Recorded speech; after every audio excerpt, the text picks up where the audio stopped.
Welcome back to episode 3 of the BFG by Roald Dahl. We are on the chapter called The Cave. I'll show you the picture before I start.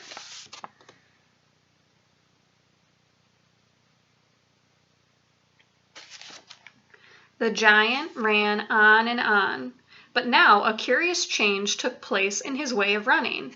He seemed suddenly to go into a higher gear. Faster and faster he went, and soon he was traveling at such a speed that the landscape became blurred.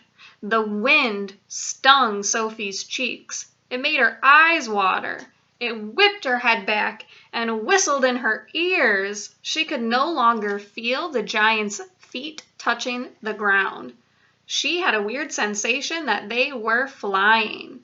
It was impossible to tell whether they were over land or sea.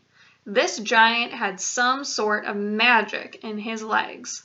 The wind rushing against Sophie's face became so strong that she had to duck down again into the blanket to prevent her head from being blown away.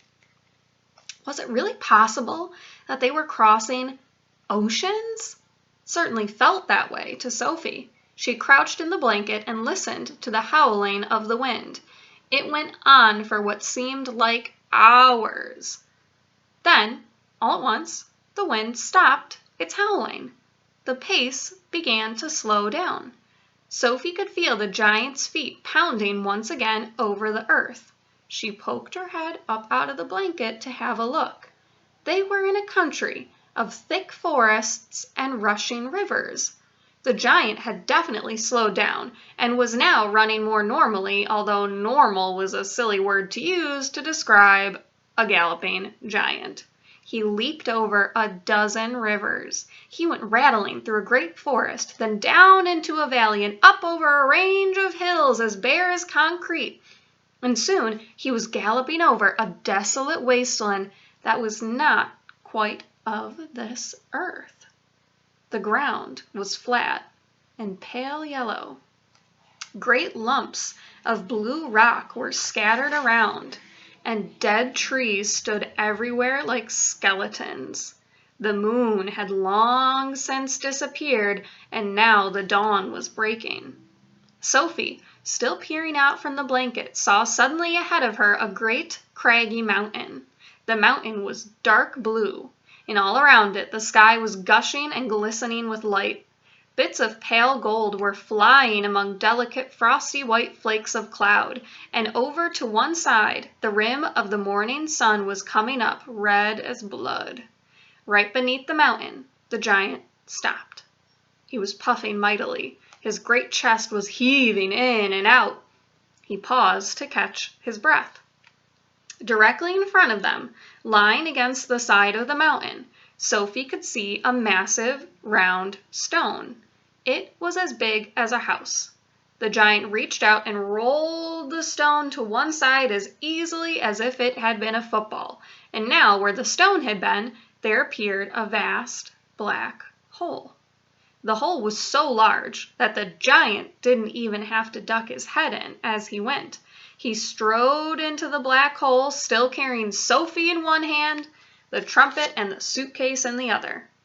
As soon as he was inside, he stopped and turned and rolled the great stone back into place so that the entrance to his secret cave was completely hidden from the outside.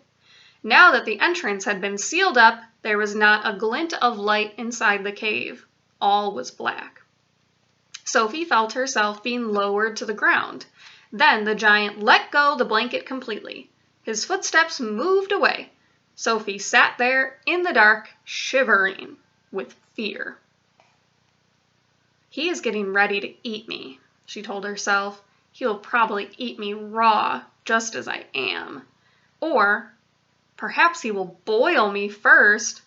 Or he will have me fried. He will drop me like a rasher of bacon into some gigantic frying pan sizzling with fat." A blaze of light suddenly lit up the whole place. Sophie blinked and stared. Here's what she saw.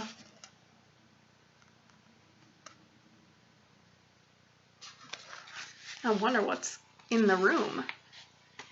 she saw an enormous cavern with a high, rocky roof. The walls on either side were lined with shelves, and on the shelves there stood row upon row of glass jars. There were jars everywhere. They were piled up in the corners. They filled every nook and cranny of the cave. In the middle of the floor, there was a table 12 feet high and a chair to match. The giant took off his black cloak and hung it against the wall. Sophie saw that under the cloak he was wearing a sort of collarless shirt and a dirty old leather waistcoat that didn't seem to have any buttons. His trousers were faded green and were far too short for his legs. On his bare feet he was wearing a pair of ridiculous sandals that for some reason had holes cut along each side with a large hole at the end where his toes stuck out. Sophie, crouching on the floor of the cave in her nightie, gazed back at him through steel-rimmed glasses. She was trembling like a leaf in the wind, and a finger of ice was running up and down her spine. "Ha!" shouted the giant, walking forward and rubbing his hands together. "What has us got here?" His booming voice rolled around the walls of the cave like a burst of thunder.